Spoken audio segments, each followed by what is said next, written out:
आज बहुप्रतिष्ठित असलेल्या या तळेगाव वडगाव पाणी पुरवठा योजनेचं पाणी 21 गावांसाठी सुरू झालेलं आहे। त्यासाठी आपल्या अहिल्यानगर जिल्ह्याचे पालकमंत्री, महाराष्ट्राचे जलसंपदा मंत्री नामदार राधाकृष्ण विखे पाटील साहेब व आपल्या संगमनेर तालुक्याचे लोकप्रिय आमदार ज्यांनी आपल्या या मागील 1.5 वर्षाच्या कार्यकाळामध्ये संगमनेरच्या प्रत्येक भागातील प्रश्न जाणून घेऊन तो सोडवण्यासाठी अगदी हिरारीने पुढाकार घेतला असे सन्माननीय आमदार अमोलभाऊ खताळ पाटील यांचं आपल्या तळेगाव वडगाव परिसराच्या वतीनं मी मनपूर्वक अभिनंदन करतो की त्यांच्या अथक प्रयत्नांमुळं ही रखडलेली आणि अडवणूक केलेली योजना सुरू झालेली आहे। सरकारी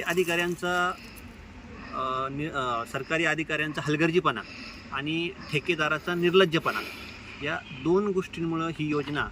कित्येक महिन्यांपासून, कित्येक वर्षापासून प्रलंबित राहिलेली होती। हे जे 21 गाव आहे ते त्यामुळे पाण्यापासून वंचित राहिलेले होते आणि अनेक अडथळे विरोधकांनी ह्या योजनेमध्ये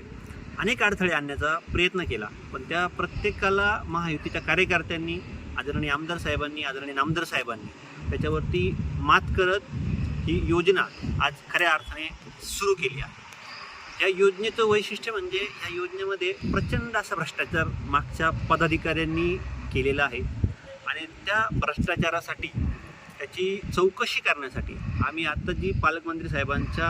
अध्यक्षतेखाली जी आढावा बैठक झाली त्याच्यामध्ये आम्ही 21 गावांच्या वतीनं सन्माननीय नामदार साहेबांना आणि आमदार साहेबांना दोघांनाही निवेदन दिले आहे की या योजनेचा जो भ्रष्टाचार झालेला आहे, मागच्या समितीनं जो भ्रष्टाचार केला आहे याच्यामध्ये त्याची पूर्णपणे चौकशी झाली पाहिजे आणि या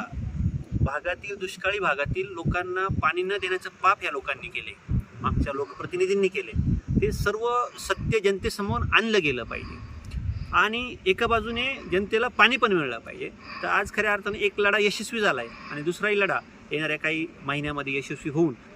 त्या लोकांनी भ्रष्टाचार केला त्यांचे चेहरे तळेगाव वडगाव जनतेच्या समोर आल्याशिवाय राहणार नाही अशी शाश्वती मी ह्या लोकांना देतो आणि पुन्हा एकदा सन्माननीय आमदार राधाकृष्ण विखे पाटील साहेब व सन्माननीय आमदार अमोलभाऊ खताळ या दोघांचंही त्या 21 गावांच्या वतीनं मनपूर्वक अभिनंदन करतो। धन्यवाद।